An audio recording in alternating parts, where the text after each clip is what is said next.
OP 暗谱基本上里面它非常的复杂哈，你看外侧的就是正端跟负端类似像这个样子哈，它基本的动作你看这里就是一个 package 里面就是一个 package 就是一个包装里面，它可能有比如说像这个就4组啊，这个就2组哈，看它的状态哈，看它的状态哈，当然大部分都是复数个啦。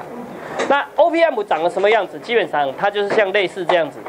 你看这边接地线，我这边如果 V1 进来，我这边放大 A 倍，这里 V0 就是 A 乘以什么 V1 啊？这样听得懂吗 ？A 倍的同极性的电压会出来，所以假设我今天在这里，我这边买了这一颗是 A 倍的，我在这边呢，负端呢把它接地线，我正端呢入力这边呢对地而言，假设是 V 的话，我这边叫做 V out， 就是等于 A 乘以什么 V， 听得懂吗？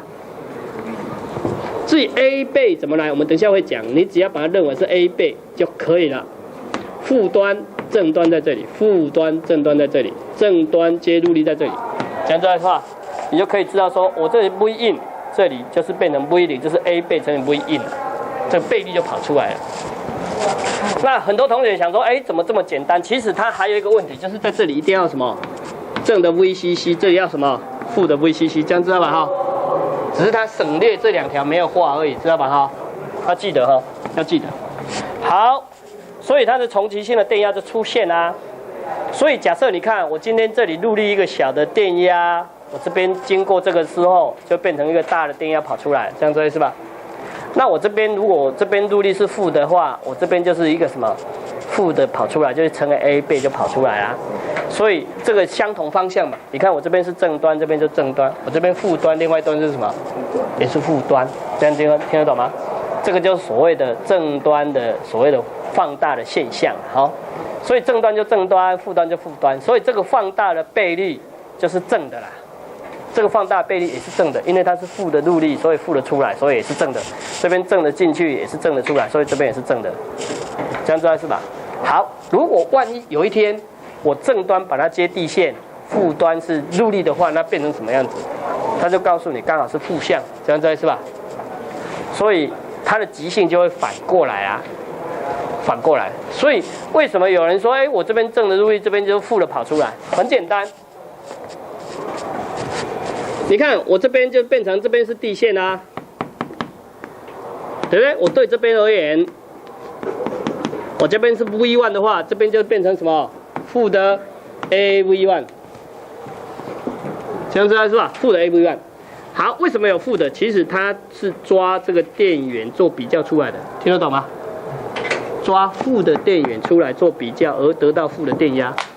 所以为什么 OP 里面一个非常重要的，你要做 OP， 要让它精确度很高、很准，你的电源本身要很高很准，听得懂吗？你电源不要变化，不要说一直变，因为这个值它是参考负的 VCC 的值而来，或参考正的 VCC 而来。你只要这2个值不稳定，你就会发现我放大的倍率就不稳定了。听得懂吗？听得懂吗？是因为参考这个来。这个概念跟我们在这里概念是一样的。我们在想这个的时候，是不是有讲到这里？还记得吗？我这边的电压是 VCC 减掉 IC 乘以 RC， 对不对？我这边不稳定，是不是这边就不稳定？所以我要让它稳定，是不是电也要稳定？听得懂吗？哈，这个概念跟这个概念一样。所以当我要做它非常稳定的这种放大倍率的时候，请你这边负 VCC 跟正 VCC 的电源一定要很稳定，听得懂吗？哈，好。所以它这边呢叫做所谓的逆极性的电压就跑出来啦。那所以你看，我这边如果是正端接地，我这边是正的入力的话，你这边就会出现负的，这样子是吧？那我这边是负的话，我这边出现就是正的啊，你知道吧？所以有一天老板告诉你说，我这边就是需要负的电源，可是我这边是正5伏，我这边要负5伏，那怎么办？你就可以靠这个，这样子是吧？我可以将正的把它转负的跑出来，这样会吗？这样会吗？所以当我一个电源是正的5伏，老板说我就是要负的，偏要负的5伏，那怎么办？你这里的转换就可以靠这个方式，就很容易转换。这样知道意思吧？哈，很简单。所以他就告诉你这边是正端，这边负端的话，负端入力就告诉你是这样子，负端入力就变成是正的跑出来，这边刚好反方向。所以也就是说，如果以这样来看的话，入力端子加上电压的时候，同极性它就会增幅就跑出来啦。的 minus 在这里，这边叫 V in 在这里，所以这边就是正端啊。如果是负端入力的话，刚好是负的 A 倍跑出来，你看，所以这边是正的，这边就是正的，这边是负的，这边就负的，这边正的，这边就负的，这边负的，这边就正的，这样子啊，刚好方向相反了。好，所以这个叫什么呢？这一端叫做非反向入力端，你们课本是怎么写的啊？非反向输入端呐、所以非反向的是这边叫做反向嘛，听得懂吗？懂吗？好，所以这边叫做非反向，这边叫反向，所以这边是正负刚好是相反的啊，这边正负都是一样的，这边知道吗？好，这个很简单哈。可是万一如果有一天呢我两边都要输入，那怎么办呢？我这边要 V1， 这边 V2， 我两边都是输入，那我不一定会怎么办？这个到底是怎么动作的啦？它非常简单其实两边同时入力加进来的时候 ，OP 暗谱也可以很正常的动作，它也可以很容易动作。它怎么办？很简单，将出力的电压就是非反向的 V1 再加上反向的入力端啊，就是两个相减啊。相减是什么？变成正端减负端，这样会吗？听懂吗？其实这个输出是不是这两个的相加？这边对这边的加，这边对这边，这个就是所谓的电压的重叠原理啊。所以 V1 乘以 A 加上负的 V2 乘以 A， 所以 V1 减 V 几啊 ？V2 乘以 A 倍啊，就是正的减负的。所以你在这里就告诉你说 ，OP 暗谱其实上它是非反向入力端加上反向入力端两个的差值所造成的增幅的现象，所以 V0 等于什么 ？V1 减 V2 乘以 A， 就是等于 VD。D 是什么 ？D 就是 differential differences， 两个不一样，就是差值乘以 A 倍的。这个差值怎么来？就是将 V1 减 V2 乘以 A 倍，这样没问题吧？好，如果这个没问题，我们假设这个是100的话，请问这个要怎么算？快点，这 0.04， 这 0.03， 请问 V 要等于多少？快点自己算看，30秒。好，你也要省了呀。这样很简单啊，你看0.04减0.03，再乘以几倍啊？100倍，所以这一幅啊很简单。好，如果这一题会算，那这一题多少？给你省起来。好，如果这个没问题的话，那就很简单了嘛如果是0.04，这个呢22来看了吗？22，0.04减0.065吧，然后再乘以100，所以这个是多少？负了2.5，这样会吗？好，会了这一题来算一下这一题来，这边是负的，这边也是负的，然后这是多少？都是相减吧。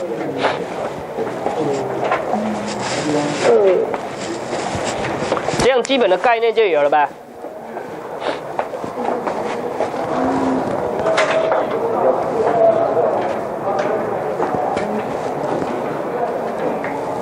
没问题哦。好，没有问题。在这里就是说 ，OP 暗谱呢，它是由于两端入力的啦。两端入力的就是变成正端减负端再乘以 A 倍，这个就是简单的，像这个两端的差来做增幅的作用，叫做差动增幅器呀。这样知道意思吧？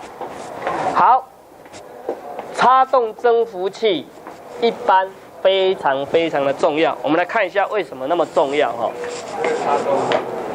因为以后你们在做电子零件，特别是在做高精度的电子零件的时候，有时候零件的电压会受到一些外侧的干扰，听得懂吗？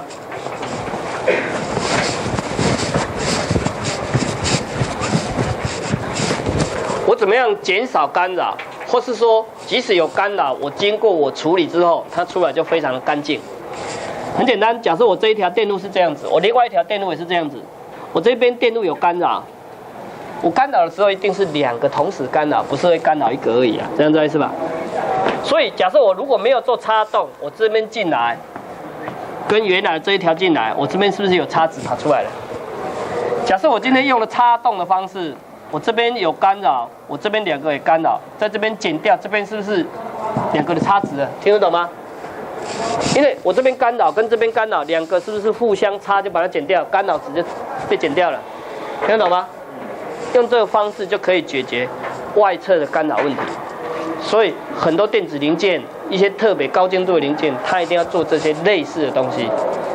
因为假设我今天这里本来这个讯号在这里，我旁边挂了一个大型的马达在这里转动，就转下去的时候，这下不得了了，这下等一下这个讯号就乱七八糟了。我本来要很稳定的5伏，这边到这里就不是了，这样子是吧？它不是的时候怎么办？你就会觉得非常的困扰啊，很困扰。这个会造成你很麻烦的地方，那你再牵一条线出来做 OOP 做比较啊，不然这一条线就要拉很远了，远离这个东西。那这个东西会受到什么时候受到干扰不知道，所以请你这时候你就要用想办法。如果我这个放大的倍率是1倍，是1倍就好了 ，A 是1倍，我这边干扰的讯号进来，我这边同时干扰讯号在这边是不是相减，就减掉了，这样听得懂吗？听得懂吗？主要的想法是这个样子哈。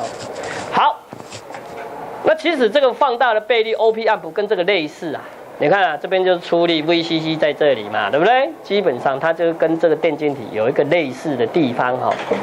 然后呢，电晶体需要一个电源嘛，电源出来，这个有所谓的饱和状态哈。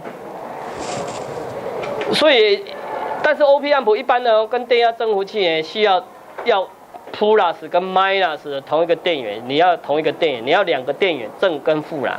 一般电晶体需要一个电源就好了，对不对？对不对？电晶体一个电源就好。可是 OP 需要2个电源，那也有一个单电源可以使用的，不是不行哈。那怎么接？它这里就告诉你，比如说这里是这样接法，正端电源在这里，负端的电源在这里，这2个就空接，这样子是吧？这个可以啊，这个2组，它的正的电源在这里，负的电源在哪里，它就会写。这个一般在行路上，它就会画这个图给你，然后哪一角是 out， 哪一角是 in， 它就会标示的非常的清楚哈。好，所以 OP amp 基本上呢，类似像这样子，它电源就画在这里，有没有看到？这里 VCC， 这里负的 VCC 啊，有没有看到？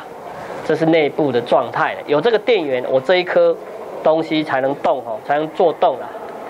好，所以一般基本上我们在画 OP amp 的时候，基本上它详细的画法是这样子，因为它还有2个电源啊。你看这边是不是接正端，这边是不是接负端，画吧？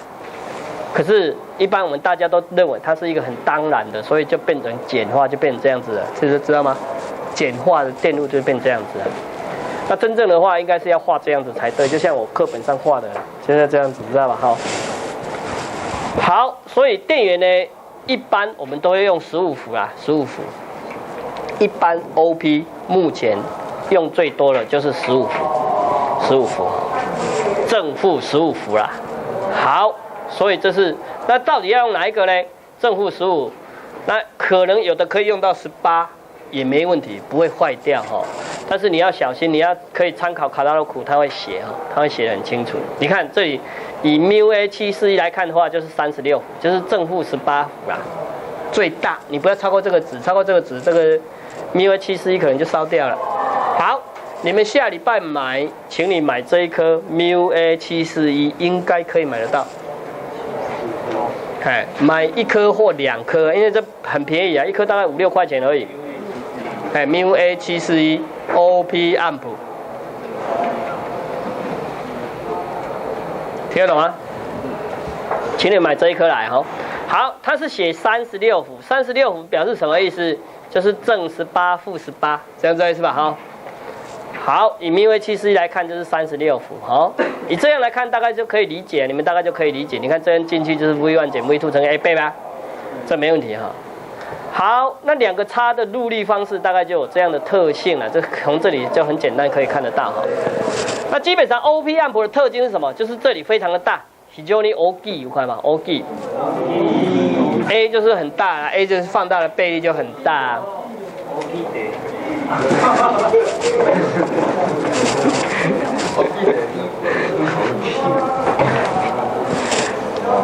好，μA741很大，通常以μA741正幅度来，你看从2万5到20万，很可怕，这个很大。所以你只要这边稍微有插动，差一点点的时候，这边出来就会值就会很大。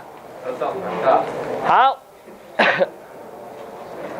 所以在这里告诉你，比如说0.99跟1.0的时候，请问这里是多少？跟你不一样是多少？我这里是1伏，这里是1伏，有没有看到 ？V1 是0.9999，请问这里是多少？给你算3个，先算一下。30的30号。很容易算哦，很容易算嘛，好，所以你就可以发现说，其实这边差值很小，出来就很大，因为它的 A 倍很大嘛。好，那事实上哦，它是单纯的这种到这里就知道 A 倍很大啦。可是，在倍率再大怎么办？不可能再大，因为最大只能到几伏啊？15伏，最大就是这么大，最小是多少？负15，所以它有饱和状态，这样知道是吧？我们在讲电晶体的饱和状态，就是这时候的所谓的 OP 的饱和状态，这样听得懂吗？如果我放大倍率超过原来的这个15，我不可能超过15啊，怎么可能超过15？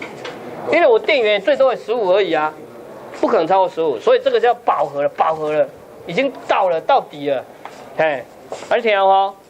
所以他就告诉你说，即使这么大的倍率，然后到这里就开始就变什么？开始就变这个状态啦。你即使在变大变小，还是在负15；变大变小，还是在15。所以这个才是它的所谓的增幅区，听得懂吗？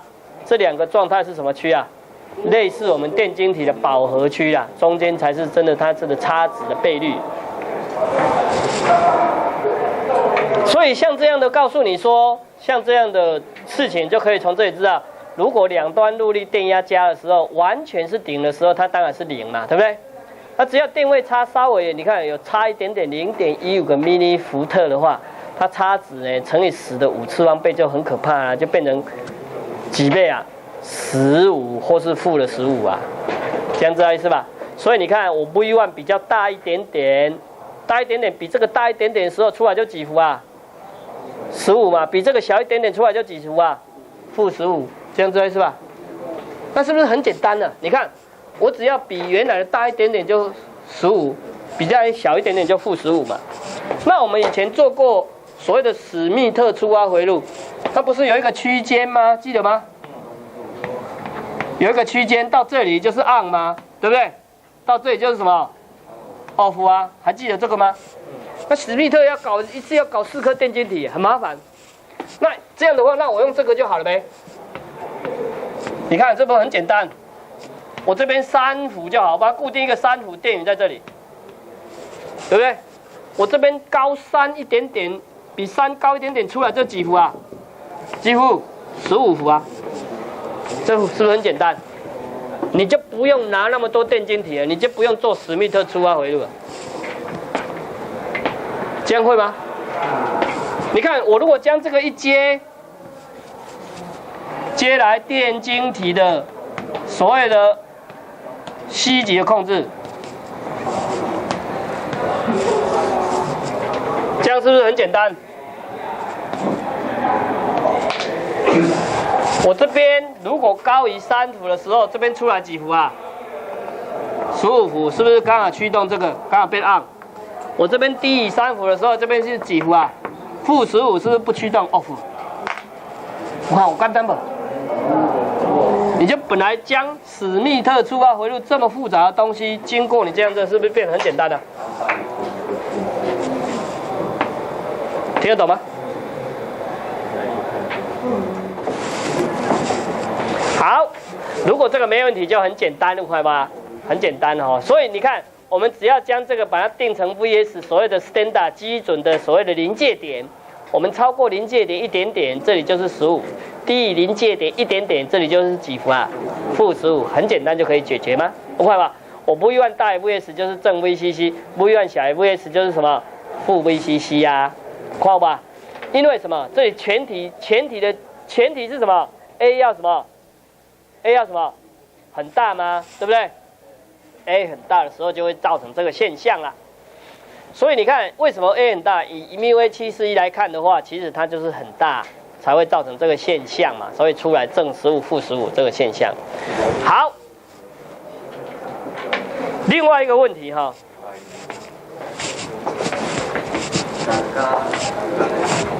哪个嘞？那对。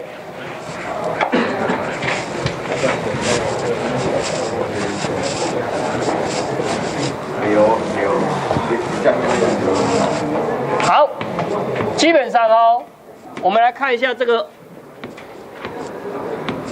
OP amp 有一个特性，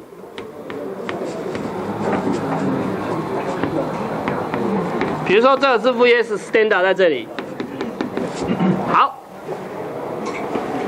基本上哦，我们这一颗 OP 呢，它有一个很大的特性。这个入力呢，因为这边高阻抗，很多老师会讲这个高阻抗。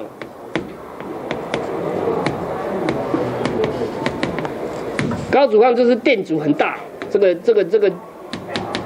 R 呢无限大 ，R 无限大表示电流流不流？不流，这样子啊。所以我在这边呢，电流不会流过去，我这边的跨电压永远都是非常的准确，听得懂吗？听得懂吗？所以这边电压非常准确哈，这个是它的特性。你不要认为说，哎，这个有什么？这个为什么会这样子？你不要认为，就把它认为记起来。OP amp 流进去的电流几乎等于什么？0，把它这么认为就好了，就等于0哈。所以电流不会流，电流不大会流动，这个是它的特性啊。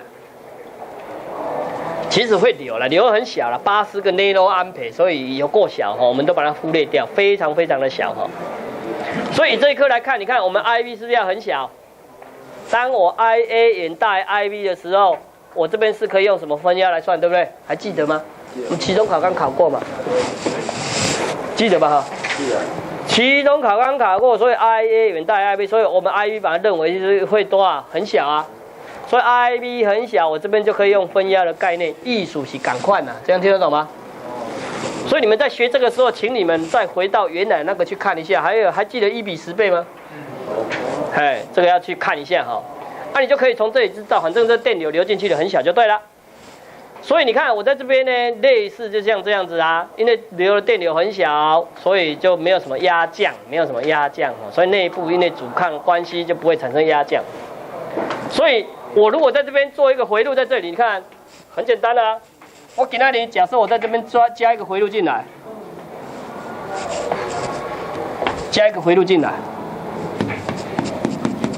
假设这是 R1， 这是 R2， 对不对？我这边叫 VCC。那我问你啊，这边压降多少？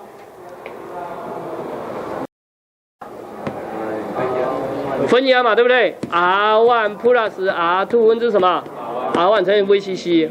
为什么可以这样算？因为这边电流是什么？没有流，表示什么路啊？断路，这样会吗？就可以很容易这样算了，很容易这样算。所以你这一边就可以用分压的概念来算啊，这个很容易啊，你就不需要再考虑了。所以你看我的 VS 是不是马上就可以做出来了？好吧 ？VS 怎么来的 ？VS 就是 R1 跟 R2 下去做分压来的。那我这边入力就可以知道做比较了啊，这样子是吧？所以刚才你今天定了一个3伏特，我这边可以随时调整这个电压值，就知道这入力电压就出力电压了，这样没问题吧？下课休息10分钟，等一下多让我上10分钟的课，好不好？那 OP amp 呢有一个非常大的，刚才讲过了，特征哈。然后它还有一个特征，就是因为出力的抵抗非常小啦，出力的电阻非常小，所以，然后呢，它使用的频宽非常的广哈。那先不管这个，我们先来看一下这个东西哈。假设我今天这里15伏，对不对？我这边是100K， 这边是50K， 那我是不是 VS 可以算出来 ？VS 是几伏啊？帮我算一下，快点。5伏。所以我只要这边超过5伏或是低于5伏的时候，这事情就跑出来了，对不对？假设我 VV 小于5伏，小于5伏就是 VS 减 VB 嘛，对不对 ？VS 减 VB， 所以小于5伏的 VS 减 VB 是正的嘛，对不对？所以正的话，这边灯泡就会什么亮起来，这样听得懂吗？所以假设我今天是老板告诉我说我要做一个什么讯号，要让它 on off， 灯光要亮或要熄，你就可以这么做了。超过3伏以上就要熄或是就要按，你就可以用这个方式，听得懂吗？听得懂吗？没问题吧？好，所以你看 VB 大于5伏 ，VB 大于5在这里啊，大于5伏的 VS 减 VB 就是负的啦，所以这里负了几伏啊？15 T 啊会什么？2伏，灯会什么？熄灭，这样没问题吧？好，好，会了这个问题，这一题你们就会算了，自己算看快点 ，VCC 15伏，自己算看看 V1， 你看 V1 在这里啊，对吧？V1 是介于多少跟多少中间？你看，这样会算吗？你看现在是不是 V1 跟 VS1 在比较？VS1 减 V1， 如果是正的话，这个才会动。这边是不是 V1 跟 VS2 在比较？所以是 V1 减 VS2， 这样子是吧？哦，看得懂吗？这边拉到这里啊，是不是在这里？所以是 V1 跟 VS2， 这边是 V1 减 VS2， 这边是 VS1 减 V1， 这样有问题吗？好，没有问题。你看这个方式就很简单做了啊。你看我这边 CDS 在这里，我这边 V1 在这里，快吧？我这边 VS 是标准键在这里，我只要光照到它的时候 ，CDS 是不是电阻就改变了？电阻在改变的过程中，我这边电压是不是改变？这边 VS 是不是固定值？所以是 VS 减掉 V1， 这样子是吧？听好哈。那我光照到它的时候 ，VB 会变大 ，V1 会变大变小？变大，这样子是吧？变大。变大的话 ，VS 减 V1 就会变小了嘛，对不对？小的话再乘以 A 倍，你就可以知道控制这里要不要动作啦，控制这 SC 啊，你就觉得这个很容易做啊，听得懂吗？好，如果这个会的话，你看我15在这里有 VS 一样好一样，这里是所谓的，这是什么？这是什么驱动啊？Triarc 啊 ，Triarc。当温度上升的时候，请问下降的时候会怎么样？上升的时候 ，Triarc 驱动或不驱动？来看，自己看一下，温度上升，电阻会变小 ，V1 变小，所以 VS 减 V1 就会变什么？变大呗，这样子是吧？然后你就可以知道倒铁嘛，反正你们自己回去看一下就好了。没有问题的话。最后呢，我们在这里要注意的是有一些事情要注意它使用上有一些问题这个是我们下礼拜可以将第9章全部讲完了。